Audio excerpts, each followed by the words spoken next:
La famille Burkina Faso, coup d'État avorté ou tentative de déstabilisation. Bonjour la famille, j'espère que vous allez tous bien. Si vous êtes nouveau, n'oubliez pas de vous abonner à la chaîne et activer la cloche des notifications. Merci.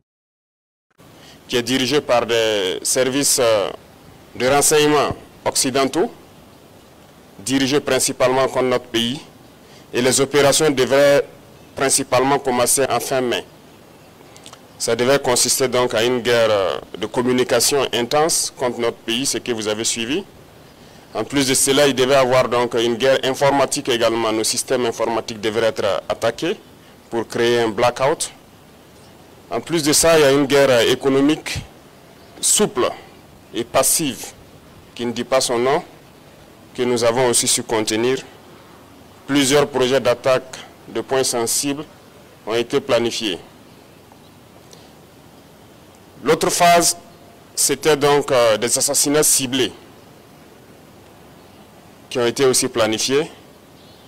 Et ensuite, les attaques de masse devraient avoir lieu donc au sein des FDS, mais surtout des attaques lâches qui devraient avoir lieu dans les villes et qui avaient pour cible principale donc les agents de la veille citoyenne que vous connaissez sous le nom de Waïa. Donc nous avons suivi effectivement le déroulement de leur plan et l'assaut final devrait donc avoir lieu à travers un recrutement, si je peux dire ainsi, d'agents à l'intérieur donc de nos rangs. Donc de la guerre de communication jusqu'à tout ce que j'ai cité, nous avons essayé de contenir la situation.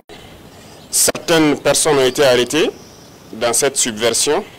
Dans les projets d'attaque, environ une dizaine, malheureusement, de personnels FDS qui ont été arrêtés avec des complicités avérées. Selon le capitaine Ibrahim Traoré, l'assaut final devra avoir lieu à travers un recrutement d'agents à l'intérieur de leur rang. Un contre-coup d'État comme l'annonçait le colonel Boya sur LCI. Le plan consistait à infiltrer ou manipuler les forces en place pour atteindre des objectifs de déstabilisation.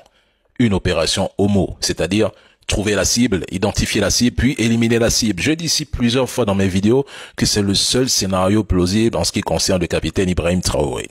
Il recrute ou infiltre des individus au sein de factions politiques, militaires ou sociales existantes pour influencer leurs actions et leurs décisions. Ils soutiennent financièrement, logistiquement et même politiquement des groupes ou factions rivaux pour créer des divisions internes. Ils exacerbent les tensions et les conflits internes au sein même des factions pour affaiblir la cohésion et la stabilité du pays. Ils diffusent de la propagande ou des informations trompeuses pour s'aimer la confusion et la méfiance au sein de la population et malheureusement c'est ce qu'ils font pratiquement depuis plusieurs mois à travers plusieurs médias. Ils exploitent les mécontentements sociaux, économiques ou politiques à travers leur propagande réussie entre guillemets pour soutenir des factions au mouvement qui cherchent à tout prix à renverser ou même à affaiblir le gouvernement en place. Et c'est un schéma qui a une procédure à suivre. Toutes les étapes doivent se suivre. Lorsque plusieurs étapes échouent, eh bien on passe à l'acte final, c'est-à-dire l'assaut. Mais une question reste en suspens, la famille. Le peuple va-t-il laisser qu'une telle opération s'y répète comme à la Sankara? Si vous avez trouvé cette vidéo informative, n'oubliez pas d'aimer, de commenter et de partager pour que d'autres puissent également rester au courant.